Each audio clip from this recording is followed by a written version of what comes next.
आज की इस वीडियो में हम लोग 68 बीपीएससी मेंस की तैयारी का डे 2 देखेंगे, जिसमें हम लोग मौर्य कला देखेंगे। सबसे पहले मौर्य कला में हम लोग बीपीएससी द्वारा विगत वर्षों में पूछे गए प्रश्नों को देखेंगे।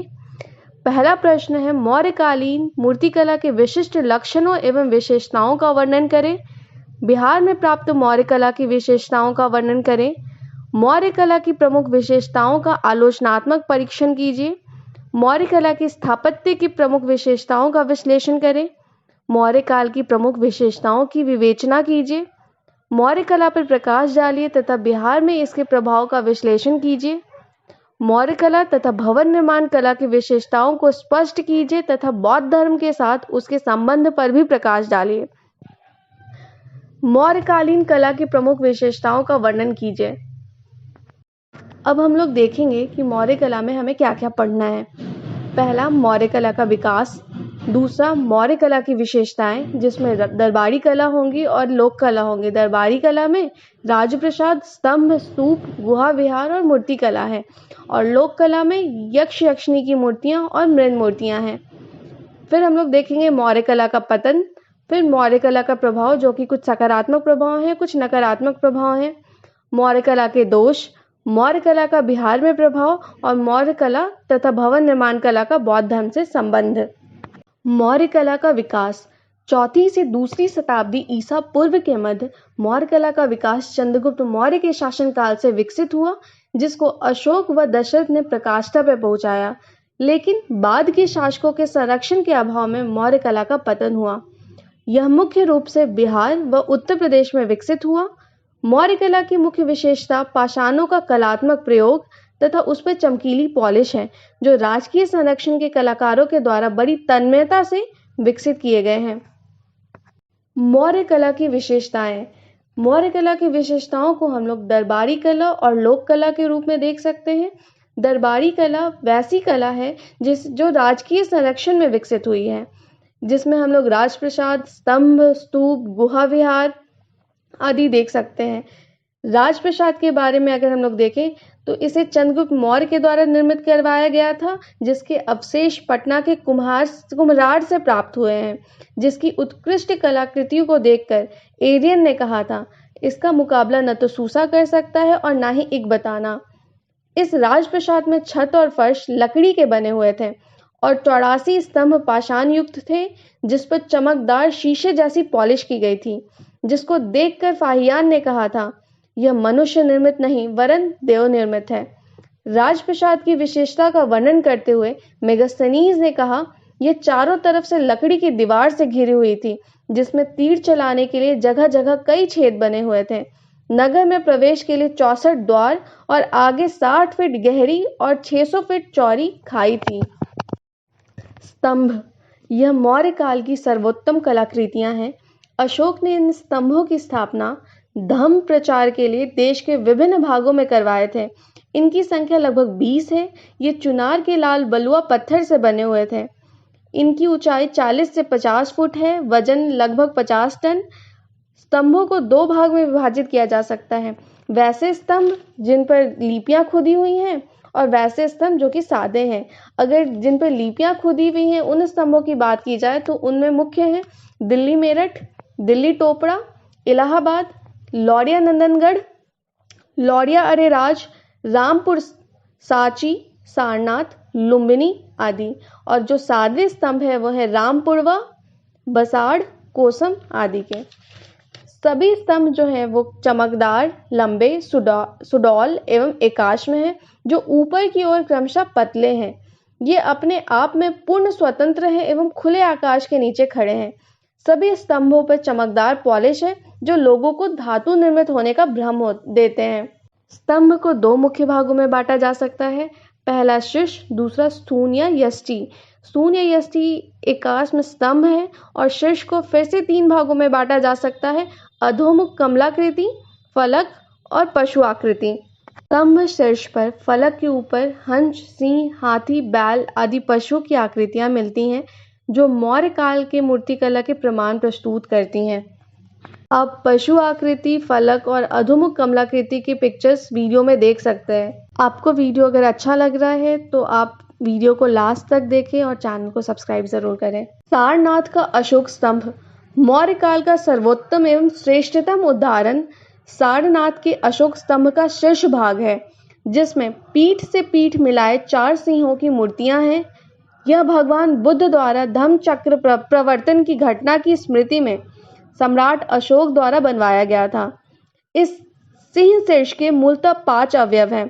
स्तंभ, जिसे सैफ्ट भी कहते हैं, दूसरा है कमल घंटी का आधार, तीसरा है फलक जिसमें 4 पशु दक्षिणावर्त गति के साथ दिखाए गए हैं, चौथा है 4 तेजस्वी सिंहों की आगे पीछे जुड़ी हुई आकृतियां, और पांचवा है एक सर्वोपरि तल धर्म चक्र जो एक बड़ा पहिया है जिसमें 24 तीलियां हैं। वर्तमान में यह सारनाथ संग्रहालय में सुरक्षित है। इस सिंह शीर्ष को ऊपरी चक्र और कमलाधार के बिना स्वतंत्र भारत के राष्ट्रीय प्रतीक के रूप में अपनाया गया है। मौर्यकालीन स्तंभ को ईरानी कला की नकल भी कहा जाता है। इतिहासकार जॉन मार्शल तथा पर्सी ब्राउन ने मौर्यकालीन स्तंभों पर चमकीली पॉलिश की तकनीक, घंटाकृति तथा शीर्ष भाग में पशु आकृति के कारण इसे ईरानी स्तंभों की नकल बताया है, लेकिन भारतीय इतिहासकारों ने इस मत का पुरजोर खंडन किया है और दोनों के बीच निम्न तुलना की है। पहला, मौर्यकालीन स्तंभ एकाश में है, लेकिन ईरान के स्तंभ खंड खंड में है। मौर्यकालीन स्तंभ स्वतंत्र रूप से स्थापित किए गए थे, जबकि ईरानी स्तंभ भवनों के अंदर स्थापित किए गए थे। मौर्यकालीन स्तंभ बिना चबूतरे के भूमि पर स्थापित थे, जबकि ईरानी स्तंभ चबूतरे पर स्थापित थे। मौर्यकालीन स्तंभ के ऊपर उल्टा कमल की आकृति को दर्शाया गया है, जबकि ईरानी स्तंभ में घंटे की आकृति को दर्शाया गया है। मौर्यकालीन स्तंभ में पशुओं की आकृतियां हैं, जबकि ईरानी स्तंभों में मानव की आकृतियों को दर्शाया गया है। इस प्रकार मौर्यकालीन स्तंभ पूर्ण रूप से मौलिकता को लिए हुए थे, जिसपे पत्थर को काटने, छीलने, उस पर चमकीली पॉलिश करने तथा उस पर पशुओं की आकृति मौर्य कला की निजता को दर्शाते हैं। स्तूप का निर्माण सर्वप्रथम मौर्य काल में अशोक के द्वारा बुद्ध के अवशेषों पर किया गया है। इसकी आकृति अर्धवृत्ताकार है। इसके आंतरिक भागों में कच्ची ईंटों का तथा बाहरी भागों में पक्की ईंटों का प्रयोग होता था। स्तूप के ऊपर लकड़ी या पत्थर का छतरी होता था। हर्मिका में बुद्ध की अस्थियां रखी जाती थीं। स्तूप के चारों ओर लकड़ी या पत्थर निर्मित घेरा होता था, जिसे वेदिका कहा जाता था। स्तूप के प्रवेश द्वारों पर गौतम बुद्ध के जीवन प्रसंगों तथा जातक कथाओं से संबंधित प्रस्तुत मूर्तियां बनाई गई हैं और द्वार को तोरण कहा जाता है। गुहा विहार।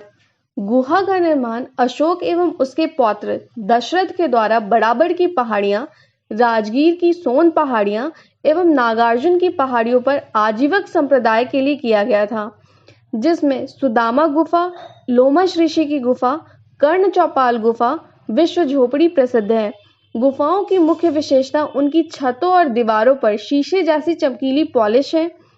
इन गुहा विहारों का महत्व इस रूप में भी है कि आगे चलकर इसके अनुकरण पर पश्चिमी भारत में अनेक चैत्य गुहा विहारों का निर्माण किया गया। मूर्तिकला। राजकीय संरक्षण में मूर्तिकला का विकास सीमित रूप से हुआ, जिसका उदाहरण अशोक के स्तंभों पर पशुओं की आकृतियां तथा ओडिशा के धौली और देहरादून के कलसी में बने हाथी की पाषाण मूर्तियां हैं। धौली और कलसी में प्राप्त हाथी की मूर्तियों में सूढ़ तथा गठीले पांव का निर्माण इस तरह किया गया है जैसे मानो वह पत्थर से बाहर निकलता हुआ प्रतीत हो रहा हो। यह मौर्य कला की उत्कृष्टता को दर्शाता है। लोक कला। बिना राजकीय संरक्षण के स्वतंत्र रूप से विकसित कला को लोक कला कहा जाता है, जो मौर्य काल की कला की मुख्य विशेषता है। लोक कला को 2 भागों में विभक्त किया जा सकता है। पहला, यक्ष यक्षिणी की मूर्तियां, दूसरा मृद मूर्तियां। यक्ष यक्षिणी की मूर्तियों में मथुरा के परशम से यक्ष, पटना के दीदारगंज से चामरग्राहिणी यक्षिणी, बेसनगर से यक्षिणी की मूर्तियां प्राप्त हुई हैं। यक्षिणी की मूर्तियों में गोलाकार मुख, मांसल शरीर, अत्यंत उन्नत स्तन, भारी नितंब, गले में मोतियों का हार, हाथों में चूड़ियां, दाहिने हाथ में चौड़ी पकड़े हुए, गुथे हुए बाल। ऐसा प्रतीत होता है मानो सारे नारी सौंदर्य को अपने में समाहित किए हुए है। दूसरी तरफ यक्ष की मूर्तियों की विशालता और मांसल गठीला शरीर मौर्यकालीन लोक कला की उत्कृष्टता को बताता है। पटना के लोहानीपुर से 2 जैन तीर्थंकरों की मूर्तियां प्राप्त हुई हैं जो कार्योत्सर्ग शैली में है। मृण मूर्तियां मौर्य काल में पाषाण के साथ साथ मिट्टी की मूर्तियां भी बनाई जाती थी, जिसमें पशु पक्षी तथा नर नारियों की प्रतिमा मुख्य है, जिस पर चमकीले पॉलिश भी किए जाते थे, जो मौर्य कला की विशेषता को बताते हैं।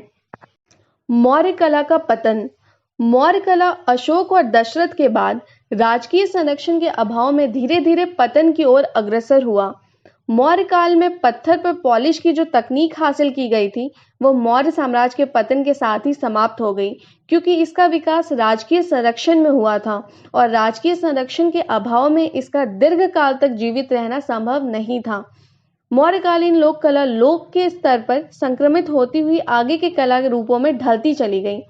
कुल मिलाकर हम लोग कह सकते हैं, चंद्रगुप्त मौर्य के समय में विकसित मौर्य कला अशोक के शासनकाल में प्रकाष्ठा पे पहुंची, जिसमें पत्थर के काटने और छीलने, पत्थर पर चमकदार पॉलिश तथा ईरान व फारसी स्तंभों से तुलना मौर्य कला की मौलिक विशेषता और उत्कृष्टता को बतलाते हैं।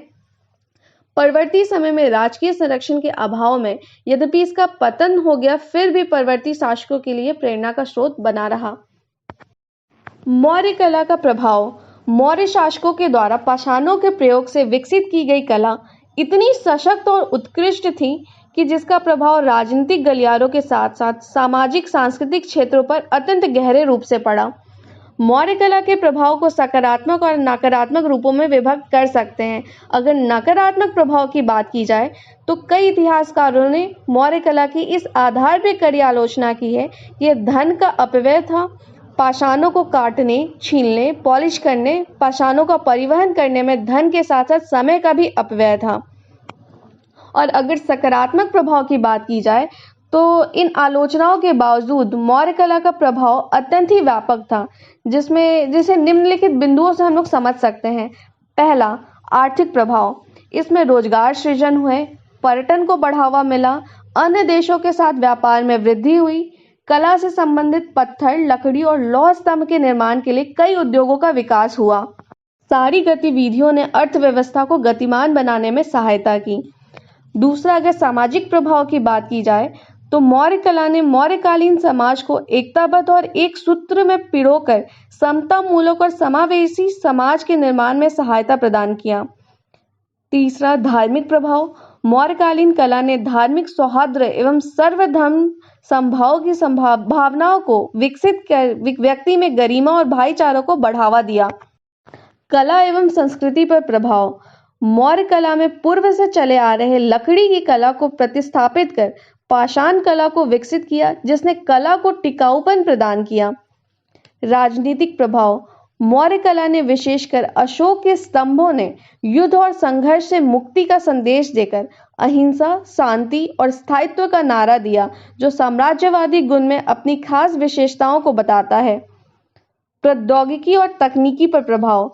मौर्य कला ने लकड़ी को प्रतिस्थापित कर पाषाण को अपनाया, जिससे पूर्व से चली आ रही प्रौद्योगिकी में नवोन्मेष का संचार हुआ, जिसको परवर्ती शासकों ने भी अपनाया। नगरीकरण पर प्रभाव। मौर्य कला ने नगरों के विकास को भी प्रोत्साहित किया। यातायात और संचार पर प्रभाव। मौर्य कला ने यातायात और संचार के साधनों के विकास को प्रोत्साहित किया। नैतिक प्रभाव।